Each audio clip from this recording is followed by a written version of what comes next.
Em busca do conhecimento.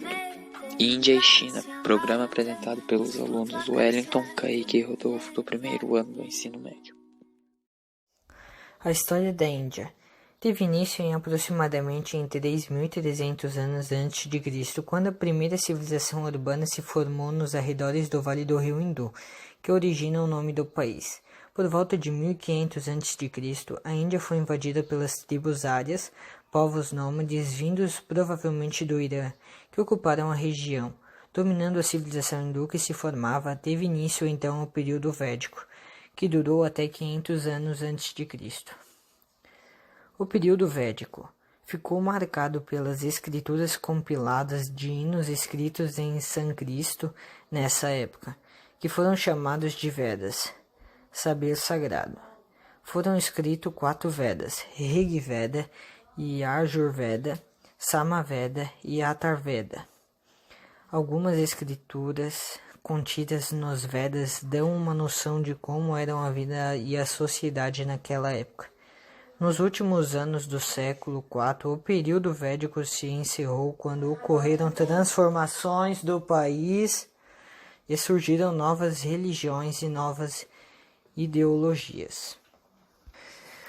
Já na época das navegações e da colonização, os portugueses, com Vasco da Gama, foram os primeiros a se estabelecer na Índia, embora não tenham exercido o papel de colonizadores do país.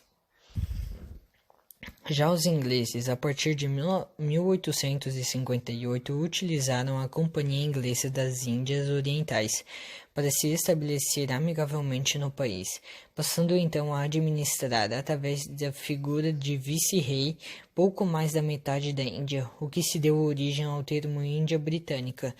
O restante do país continuava sob a autoridade de governantes hindus ou muçulmanos, geralmente chamados de marajás. A religião indiana. As religiões da Índia, ou religiões dhármicas, são um conjunto de tradições religiosas correlatas que se originam no subcontinente indiano, mais precisamente o hinduísmo, o budismo, o jainismo e o sikhismo. Essas são religiões originárias da Índia. Há também zoroastrismo, judaísmo, cristianismo e o islamismo. Embora não tenha nascido lá na Índia, as religiões da Índia têm similaridades em credos, modos de adoração e práticas associadas principalmente devido à sua história de origem comum e influência mútua. Já sobre sua economia, a Índia é a 10ª maior economia do mundo e a segunda que mais cresce. O PIB do país em 2007 chegou na casa dos 800 milhões de dólares. O principal fator responsável pelo crescimento econômico do país se deve ao setor de serviços, embora seja o fator agrícola o responsável por 3 em cada 5 empregos no país. O setor industrial na Índia está cada vez mais diversificado. As áreas que mais se desenvolvem são aço, equipamentos e máquinas, cimento, alumínio, fertilizantes, têxteis, juta, biotecnologia, produtos químicos, softwares e medicamentos. A economia da Índia passou a crescer após as reformas econômicas em 1991. Desde então, os níveis de pobreza, desnutrição e o analfabetismo estão diminuindo lentamente, embora permaneçam muito altos. Apesar do grande desenvolvimento econômico nos últimos anos, o governo indiano continua gastando mais do que arrecada, o que aumenta sua dívida externa. Além disso, o rápido crescimento da população resulta em maior necessidade de investimentos sociais, ambientais e econômicos.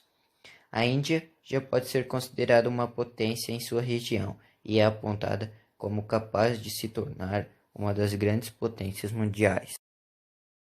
Cultura da Índia. A cultura da Índia é rica em vários aspectos, fortemente estabelecida em características marcantes decorrentes da forma de como os indianos vivem. Gastronomia indiana. A maioria dos indianos não comem carne de vaca, eles são vegetarianos, porque na Índia esse animal é sagrado. A bebida de predileção é o chá. A escrita Siddha é o sistema de escrita na Índia. A música da Índia é composta por diversos estilos musicais, desde a música clássica indiana até as músicas pop dos filmes musicais indianos.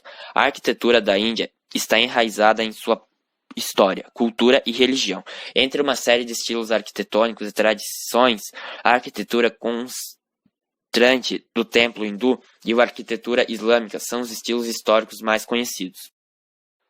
Pontos turísticos da Índia: Templo de Lótus, Taj Mahal, Cinema Raj Mandir, Chand Baori, Praia Palolem. A história da China. A história da China é complicada e densa. Trata-se de uma cultura milenar que já vivenciou centenas de acontecimentos. É preciso emendar a tudo isso a questão territorial, visto que a China é um império de enormes dimensões, onde estão englobados diversos povos e civilizações. A China, em seu idioma nativo, significa literalmente Tianha, aquilo que está sob o céu. Curioso é o fato do povo chinês contar sua história em ciclos de 60 anos, uma vez que o povo ocidental tem por hábito narrar seus fatos históricos utilizando séculos ou décadas. Na verdade, estes ciclos chineses correspondem aos ciclos de 12 anos, signos do zodíaco chinês, multiplicados pelos 5 elementos. Na China já foram encontradas evidências de vida datadas de 250 mil anos aproximadamente, e as primeiras referências históricas são muito antigas. Isto tem sido confirmado pela grande quantidade de restos arqueológicos e vestígios encontrados nas últimas décadas.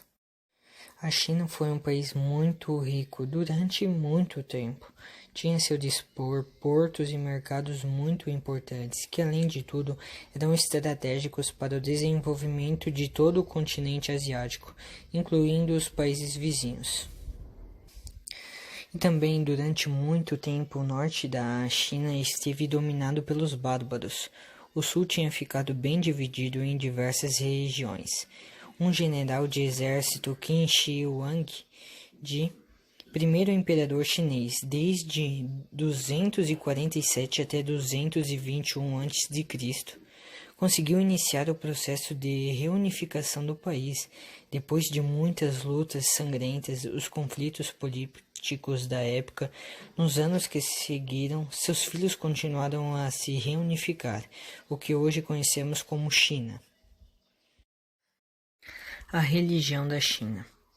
Apesar de vários resultados diferentes em pesquisas, a maioria concorda que as religiões tradicionais são o budismo, o confucionismo, o taoísmo e a religião tradicional chinesa são as religiões dominantes. Então, sobre a situação econômica da China. A China possui a segunda maior economia do mundo e tem alcançado cada vez mais altos índices de desenvolvimento, mantendo relações comerciais com diversos países. Em várias regiões, um dos fatores que mais contribuem para esse crescimento do país está ligado à população. Por ser a maior do mundo, com 1,4 bilhões de pessoas, e deste total, 803 milhões de pessoas estão disponíveis ao trabalho, o que a gente chama de população economicamente ativa, ou PEA. Ele se distribui em 34% no setor primário, 30% no secundário e 36% no terciário.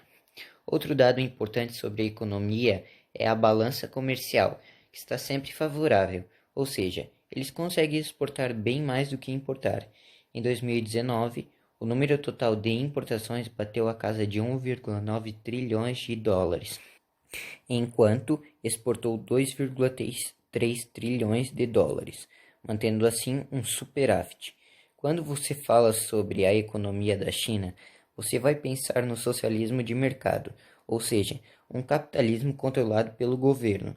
Outro grande símbolo do crescimento econômico chinês são as chamadas zonas econômicas, as ZEs.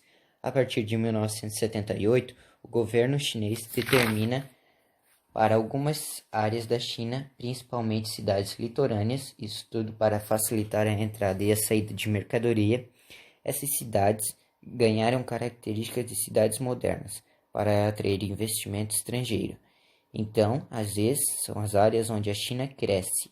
São nessas cidades onde empresas do mundo todo se instalam. São nelas que o governo faz investimentos, a indústria, e são nelas onde o desenvolvimento chinês acontece. Outro fator favorável são os investimentos estatais, pois o governo da China investe muito em infraestrutura industrial, ou seja, no setor de transporte, energia e comunicação. Cultura da China. A China é um país com uma enorme riqueza cultural. Dentro do território chinês encontra-se mais de meia centena de grupos étnicos, cada um com sua própria língua falada e seus costumes específicos. Cada uma das etnias chinesas contribui para enriquecer a cultura do país com suas tradições, gostos e habilidades. Ainda que o mandarim seja a língua oficial, em muitas zonas rurais ainda se fala a variante local. A escrita deles é baseada em ideogramas. Cada desenho representa um elemento mais complexo, como sentimentos ou objetos, e não letras. A música tradicional chinesa faz uso do instrumental, com vários elementos, como instrumentos de corda, flauta, sons da natureza e gongos. Os vasos de cerâmica pintados representam bem a arte chinesa, com os artistas fazendo uso das paisagens do país para enfeitar suas obras. A culinária está entre os pontos de maior diversidade da China. Os pratos típicos reúnem ingredientes dos mais variados e podem ser considerados exóticos para os ocidentais. Os chineses, contudo, adequaram o paladar à necessidade de alimento e à variedade. Há pelo menos 8 estilos característicos de cozinha na China, representados por 22 províncias. A arquitetura antiga chinesa é marcada por templos magníficos. São palácios que agregam lagos artificiais como encontrados na Cidade Imperial ou Cidade Proibida. O clima influencia diretamente na arquitetura chinesa, que tem ao norte plataformas denominadas Gong para dormir. As casas tradicionais são retangulares e exibem as coberturas com os cantos inclinados para cima, tipicamente chineses. Cultura chinesa atual. As manifestações tradicionais da cultura chinesa, que são da língua culinária, resistem mais e se adaptam à pressão ocidental após a abertura econômica do Ocidente permitida pelo Partido Comunista. O dragão chinês. Um dos principais símbolos da China é o dragão, uma figura composta por corpo de tigre, barba de bode, barbatanas de carpa e barriga de cobra. É o símbolo da cultura chinesa desde a antiguidade, representando grandiosidade, coragem e vigor. O calendário chinês é o mais antigo registro cronológico que se tem registro na história. É um calendário que se utiliza tanto do Sol quanto da Lua. Desde 25 de janeiro de 2020, estamos no ano 4718 do calendário chinês, o ano do rato. Pontos turísticos da China. A Grande Muralha da China, o Templo do Buda de Jade em Xangai, o Buda da Montanha de Leshan, o Templo do Céu em Pequim, a Floresta da Pedra da Cordilheira de Chiang-Bai-Shan. E ficamos por aqui. Esse foi o nosso programa. Obrigado pela sua atenção.